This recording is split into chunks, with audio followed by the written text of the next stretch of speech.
పిల్లలు కావాలనే మీ కలను నెరవేర్చుకోండి. మొదటి కన్సల్టేషన్, మొదటి స్కానింగ్ ఉచితం. వివరాల కొరకు హెగ్డే ఫెర్టిలిటీని సంప్రదించండి. సార్ నమస్తే సార్. నమస్తే అండి.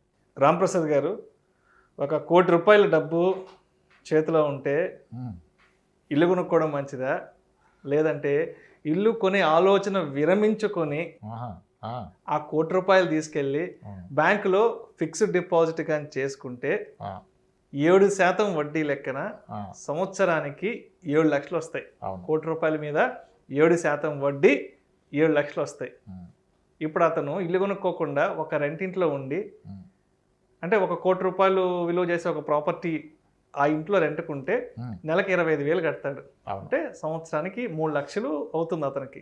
నెలకి 25,000 లెక్కన రెంట్ కట్టుకుంటే ఒక సంవత్సరానికి 3 లక్షలు అవుతుంది. ఆ, సో అతని దగ్గర ఉన్న ఆ ₹1,00,00,000లో ఇంకొక 4 లక్షలు అతనికి మిగిలినట్టే కదా. అవును. 7 లక్షలు వచ్చే వడ్డీలో 3 లక్షలు రెంట్ కడితే కూడా 4 లక్షలు మిగులుతాయి. సో ₹1,00,00,000 మీద సంవత్సరానికి 7% లెక్కన 7 లక్షలు వడ్డీ వస్తుంది. 3 లక్షలేమో రెంట్ కట్టుకుంటున్నాడు. మిగతా 4 లక్షలు అతని దగ్గర ఉంటే, అంటే ఉంది కదా. సో ఏది బెటర్ అనుకోవచ్చు అంటారు? ఇది సబ్జెక్టెడ్ టు కండిషన్ ఇది. ఎందుకంటే కొంచెం క్రిటికల్ క్వశ్చన్ ఏమైనా అడిగానా? క్రిటికల్ అని కాదు. ఎస్, వినడానికి ఇప్పుడు మీరు చెప్పింది చాలా సింపుల్ ఉంది. ₹1,00,00,000 ఇల్లు కొంటే తిప్పి కొడితే 25,000కి మించి రెంట్ రాదు. అదే రెంట్ కట్టుకుంటూ ₹1,00,00,000 బ్యాంకులో ఎప్పుడు వేసుకుంటే ఈ రోజున రేట్ ఆఫ్ ఇంట్రెస్ట్ 7 లక్షలు వస్తుంది. 7 లక్షల సంవత్సరానికి అంటే ఈ నెలకి 25,000 చొప్పున సంవత్సరానికి 3 లక్షలు రెంట్ కట్టినా ఇంకా 4 లక్షలు మిగులుతాయి. 4 లక్షలు చేతిలో ఉంటే హ్యాపీగా ఎంజాయ్ చేయొచ్చు. హ్యాపీగా ఉంటుంది ఈరోజు. ఎస్, మీరు అన్నది ఈరోజు బాగానే ఉంటుంది. ఈరోజు హ్యాపీ ఉంటుంది. కానీ 10 ఏళ్ళ తర్వాత ఏమవుద్ది అన్నది ఆలోచించాలి.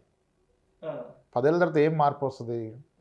ఫస్ట్ ఆఫ్ ఆల్ 10 ఏళ్ళ తర్వాత వచ్చే ఇంచుమించుగా వచ్చే మార్పు రేట్ ఆఫ్ ఇంట్రెస్ట్లు తగ్గిపోతాయి. ఎఫ్డి తగ్గిపోతాయి. 10 ఏళ్ళకి మించి వాడు FD rate of interest seed ఇప్పుడు 10 ఏళ్ళ తర్వాత తగ్గిపోద్ది. ఇప్పుడు ఏదో కరోనా పుణ్యమా అని రేట్లు బాగా పెరిగి ఎఫ్డి అంటే ఒకప్పుడు 5 నుంచి ఇప్పుడు 7కి వెళ్ళిపోయాం. మరి 10 ఏళ్ళ తర్వాత ఒకవేళ మళ్ళీ ఇది 5కి వస్తే అప్పుడు మనకు వచ్చే ఇంట్రెస్ట్ కూడా తగ్గిపోతుంది. 5 లక్షలు వస్తాయి. 5 లక్షలు వస్తుంది. కానీ అదర్ సైడ్ ఏమైంది? ఈ రెంట్ పెరుగుతుంది. అప్పుడు రెంట్ పెరుగుతుంది కదా. మరి అప్పుడు రెంట్ 50,000 అయింది అనుకోండి. రెంట్ 10 ఏళ్ళకి రెట్టింపోయింది. రేట్ ఆఫ్ ఇంట్రెస్ట్ తగ్గుతుంది. మరి రెంట్ 50,000 అయిపోయింది. మరి ఇప్పుడు ఆయన 5 లక్షలు వస్తే రెంటే 6 లక్షలు అయింది కదా. ఇంకేం చేస్తాడు వాడు? 1 లక్ష మిగులుతుంది. కాదు, రెంటే 6 లక్షలు అయింది, 1,00,000 తగులుతుంది, మిగలదు. అదే నెలకి 50,000 రెంట్ అయింది అనుకోండి. అవునవును. రెంట్ 6 లక్షలు కట్టాలి, వడ్డీ 5 లక్షలే వస్తుంది కదా. అది ప్రాబ్లం అయిపోద్ది. సో ఈ లాజిక్ కరెక్టా అంటే కరెక్ట్ కాదు. ఎందుకంటే రేట్ ఆఫ్ ఇంట్రెస్ట్లో ఎకానమీ స్ట్రాంగ్ అయిన కొద్దీ తగ్గుతాయి. సో మీకు ఎఫ్డి రేటు తగ్గుతుంది, యాజ్ వెల్ యాజ్ రెంట్ పెరుగుతుంది. మరి ఎలా 10 years తర్వాత బొక్క బొరలో పడిపోతాడు. అవును, 25-50 అవుద్ది. అబ్వియస్గా డబుల్ అయిపోతుంది. ఇది ఎవరికి కరెక్ట్ అంటే, ఈ మీరు చెప్పిన వ్యక్తి కనుక ఆల్రెడీ ఒక 65 ఏళ్ళు 70 ఏళ్ళలో ఉండి ఏ ఆధారం లేకుండా ₹1,00,00,000 ఉంటే ఆయన ఇల్లు కొనకూడదు. ఎందుకంటే ఆయన ఉండేదేమో అంటే ఇంక 20 ఏళ్ళు అనుకుంటే ఆ డబ్బులన్నీ ఎఫ్డీలో పెట్టుకొని, ఎఫ్డీలో బ్యాంకులో పెట్టుకొని రెంట్ కట్టగా మిగిలింది ఖర్చులకి ఉంటాయి, ఏ బాధరబంది లేకుండా. ఎందుకంటే ₹1,00,00,000 బ్యాంకులో వేసి నెలకి 1,00,000 తిన్నా 100 నెలలు బ్రతికేయచ్చు. 100 నెలలు అంటే ఇంచుమించు ఒక 10 ఏళ్ళు వేసుకో, 10 years. సో 1,00,000 తిండు కదా, ఇనిషియల్గా 50,000 తింటాడు. రాను రాను ఖర్చులు పెరిగితే పెంచుకుంటాడు. సో అలా అంటే లైఫ్ స్పాన్ తక్కువ ఉన్నప్పుడు ఎస్, ఇప్పుడు మళ్ళీ ఇల్లు కొని ఇల్లు తినలేడు కదా, మళ్ళీ మిగిలిన ఖర్చులకి ఇబ్బంది పడే బదులు మీరు చెప్పింది కరెక్ట్. కానీ ఒక యంగ్స్టరు ఆ డబ్బులు పెట్టి ఇల్లు కొనటం కన్నా ఆ డబ్బులు ఎఫ్డీలో వేయటం కన్నా ఇల్లు కొనటమే కరెక్ట్. యంగ్స్టర్ ఆ ₹1,00,00,000 ఎఫ్డీలో వేస్తే దాని మీద వచ్చే ఇంట్రెస్ట్ 10 years తర్వాత ఈ రెంట్ కట్టడానికి కూడా సరిపోవచ్చు. కాబట్టి ఆయన ప్రాపర్టీ కొనటమే కరెక్ట్.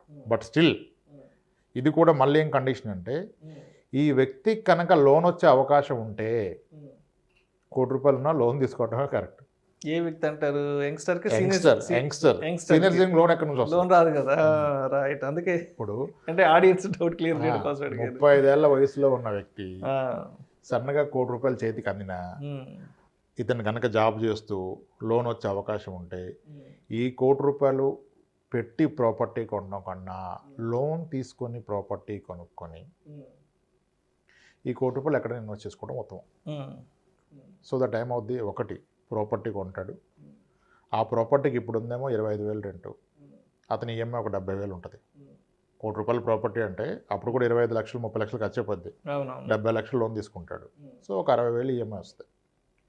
ఇతను రెంట్ 25,000 సేవ్ అయితే ఇంకొక 35,000 అంతా కడుతూ పోతాడు దానికి టువార్డ్స్ ఈఎంఐ చొప్పున. కానీ 10 ఏళ్ళు పోతే రెంటే మీకు 50,000 అయిపోయింది. 50,000 అయిపోతుంది. అప్పుడు పెద్దగా మీరు కట్టేదే ఉండదు అడిషనల్గా. ఇంకా హోమ్ లోన్ ఇంట్రెస్ట్ తగ్గొచ్చు కూడా 10 ఏళ్ళకి. ఇప్పుడు 8-9కి వెళ్ళిపోయినాయి కదా, మళ్ళీ 6-7కి వచ్చేస్తే అప్పుడు 20 ఇయర్స్ లోన్ పెట్టిన అతనికి ఆల్మోస్ట్ 10 ఇయర్స్ తర్వాత, ఎందుకంటే 10 ఇయర్స్కి రెంట్ డబుల్ అవుతుందండి, హౌస్ లోన్ ఈఎంఐ డబుల్ అవుతుంది, అదే ఉంటుంది. ఆల్మోస్ట్ 25 ఏళ్ళు లోన్ పెడితే మీకు ఈఎంఐ తగ్గుతుంది. 50 లక్షలకి మా అంటే 38,000 40,000 వస్తుంది. కానీ 15 ఏళ్ళకి మీ రెంటే అక్కడ దాకా వెళ్ళిపోద్ది. అంటే it will never be A burden beyond a point. ఒక 15 ఏళ్ళ తర్వాత ఖచ్చితంగా మీరు 25 ఏళ్ళకి కనుక లోన్ పెట్టుకొని ఈఎంఐ పెట్టుకుంటే 15 ఏళ్ళ తర్వాత మీరు కట్టే ఈఎంఐ మీ రెంటు సేమ్ అయిపోతుంది.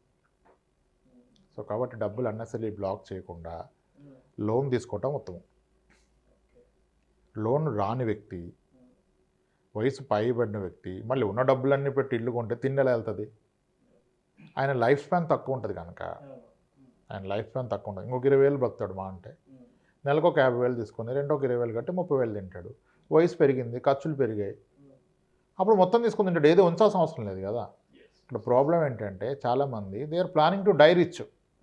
ప్రాపర్టీస్ ఏమి కదలకుండా వీడి జీవితకాలం సగలేదు చచ్చిపోతాం డిసైడ్ అయిపోయాడు. అది తప్పు కదా. One should not die rich.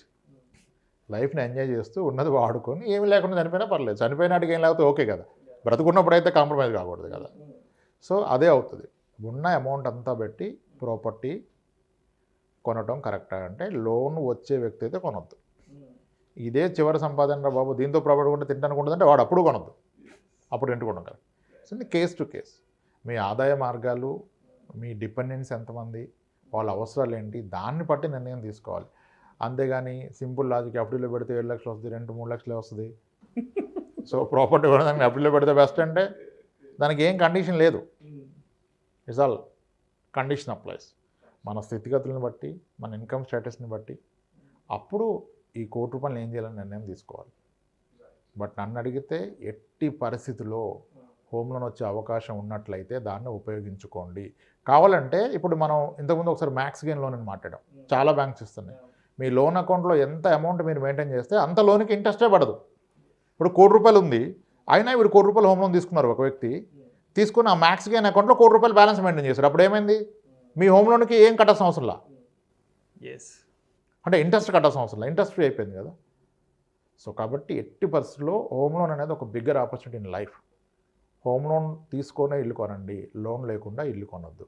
మీ దగ్గర ఉన్న మనీ కనుక అన్టాక్స్డ్ మనీ, బ్లాక్ మనీ, క్యాష్ ఉంటే ఇక అప్పుడు ఆప్షన్ లేదు మీకు. ఆడ తీసుకుంటే మీరు డబ్బులు వదిలించుకోవాల్సిందే కదా. ఎవరికైనా ఇప్పుడు ఆడ్ క్యాష్ ఒక లగేజే, దాన్ని ఉంచుకోలేరు ఇంట్లో. వాళ్ళు కొనుక్కోవడం కరెక్ట్, కానీ ట్యాక్స్ పేయరు హోమ్ లోన్ లేకుండా ఇల్లు కొనడం అనేది తప్పని నా ఉద్దేశం అండి. మీ ₹1,00,00,000 లాజిక్తో ఇల్లు కొనకూడదు. Thank you sir, thank you so much Ramprasad గారు. ₹1,00,00,000 చేతిలో ఉంటే ఎఫ్డీలో వేసుకుంటే బెనిఫిట్టా, లేదంటే తీసుకెళ్ళి ఇల్లు కొనుక్కుంటే బెనిఫిట్టా అనే అంశం గురించి కుండ బద్దల కొట్టినట్లు చాలా క్రిస్టల్ క్లియర్గా మీ అనాలిసిస్ తెలియజేశారు sir. Thank you so much sir. Thanks అండి.